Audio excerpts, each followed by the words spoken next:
예, 이렇게 한쪽에선 발사체를 계속 쏘면서 미국을 향해선 친서 정치를 펼치고 있는 북한의 뜻, 과연 뭔지 취재 기자와 알아보겠습니다. 김선미 기자가 나와 있습니다. 자, 김 기자, 얼핏 모순적으로 보이는 이 두 개의 북한발 메시지입니다. 어떻게 해석을 해볼 수 있을까요? 네, 사실 북한은 최근 발사체를 쏠 때마다 이 한미 연합훈련 때문이라고 밝혀왔습니다.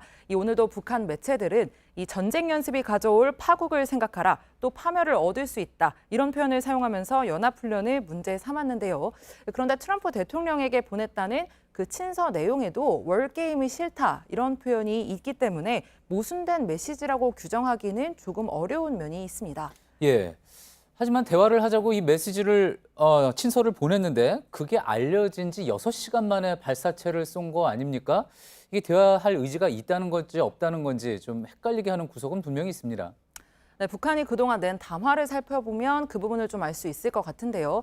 북한은 그동안 대화로 문제를 해결하고자 한다는 점을 꾸준히 강조해왔습니다. 그리고 이에 대해 화답하듯이 트럼프 대통령도 최근 북한의 발사체 발사에 대해서 북미 합의 위반은 아니다, 별일 아니다 이런 취지로 여러 번 입장을 확인을 했습니다. 예. 종합을 해보면 김 위원장은 한미연합훈련에 대한 불만은 우리 정부를 향해서만 표출을 하고 동시에 트럼프 대통령에게는 직접적인 압박이나 위협은 아니다 이런 메시지를 강조한 것으로 보입니다. 예, 그렇군요. 자, 이런 메시지를 미국 입장에서도 잘 이해하고 있기 때문에 그래서 조만간 북미 대화가 다시 이루어질 수 있다 그런 전망도 나오는 거군요.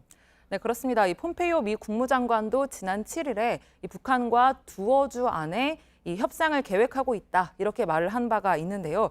이 시기가 마침 북한이 그동안 알레르기 반응을 보여왔던 한미 연합훈련이 끝나는 20일과도 대강 맞아 떨어집니다. 이 때문에 이 시기를 즈음해서 북미 대화가 재개되지 않겠느냐 이런 전망이 나오고 있습니다. 예. 그런데 이 한미 연합훈련을 놓고서 김정은 위원장뿐 아니라 트럼프 대통령도 조금 전에 이제 워싱턴에서 전해온 리포트에 따르면 나도 마음에 들지 않는다. 트럼프 대통령도 그렇게 이야기를 했습니다. 어떻습니까? 이런 발언이 앞으로 훈련에 영향을 미치게 될까요? 당장 이미 진행 중인 훈련의 내용이나 규모가 바뀌지는 않을 겁니다. 게다가 트럼프 대통령이 훈련이 마음에 들지 않는다라고 했던 발언을 좀 살펴볼 필요가 있는데요. 이 미국이 돈을 내는 게 싫고 그래서 한국한테 그 돈을 돌려받겠다 이런 취지였습니다.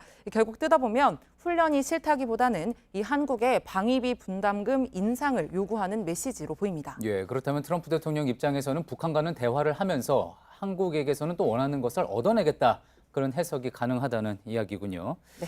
자, 마지막으로요. 이미 시작된 이번 한미연합훈련의 명칭이 뒤늦게 결정이 됐다고 하죠. 네, 맞습니다. 합동참모본부는 오늘 이번 하반기 연합훈련의 명칭이 연합지휘소 훈련이라고 밝혔습니다. 북한의 반발을 의식해서 이름을 안 붙이는 게 아니냐 이런 문제 제기도 있었는데 우여곡절 끝에 본훈련이 시작되는 11일 직전에서야 명칭이 공개가 됐습니다. 예, 잘 들었습니다. 김선미 기자였습니다.